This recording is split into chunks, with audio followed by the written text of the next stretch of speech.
एकनाथ शिंदेंच्या ठाण्यातल्या बंगल्यावर बैठकांचं सत्र सुरूच आहे। दादा भुसे, उदय सामंत, सुहास कांदे हे नंदनवनवर आहेत। प्रचाराच्या रणनीतीवर चर्चेसाठी बैठक झाल्याची माहिती आहे। एकनाथ शिंदेंच्या भेटीसाठी नेते बंगल्यावर थांबून आहेत। मुख्यमंत्री एकनाथ शिंदेंच्या ठाण्यातील नंदनवन बंगल्यावर शिवसेना नेत्यांची गर्दी पाहायला मिळाली। एकनाथ शिंदेंच्या भेटीसाठी राज्यभरातील नेते हे नंदनवन बंगल्यावर आले होते। नाशिकचे पालकमंत्री दादा भुसे, आमदार सुहास कांदे आणि हेमंत गोडसे आजही ठाण्यात आलेत। मुख्यमंत्र्यांना भेटण्यास उशीर झाल्याने हेमंत गोडसे नाशिकला गेले, मात्र दादा भुसे आणि सुहास कांदे उशिरापर्यंत नंदनवन बंगल्यावर थांबून होते।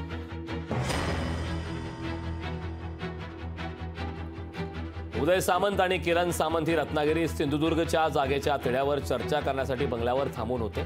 नेते लोकसभा मतदारसंघासंदर्भात चर्चा करण्यासाठी आले होते। नाशिकची पण आहे, त्यामध्ये त्या ज्या ठिकाणी आमचे खासदार आहेत त्या ठिकाणी त्या जागा आम्ही मागतोय। आमचे वरिष्ठ नेते याचा निर्णय घेतील, पण त्या ठिकाणी प्रचाराचं नियोजन कसं असावं, स्ट्रॅटेजी कशी असावी या संदर्भात आजची आमची बैठक होती। बघा, तिढा वगैरे काही नाहीये, तुम्हाला कोणी सांगितलं का यामध्ये तिढा आहे आणखी काय आहे? वरिष्ठ नेते योग्य वेळी बसून तो निर्णय जाहीर करतील आणि यामध्ये कुठल्याही प्रकारचा तिढा नाहीये। आम्हाला भेटले, आमचं फोनवर चर्चा झाली, स्ट्रॅटेजी ठरवलं झालं की काय बाबा सांगितल्याप्रमाणे नाशिकची स्ट्रॅटेजी ती जागा आमचीच आहे, पारंपरिक।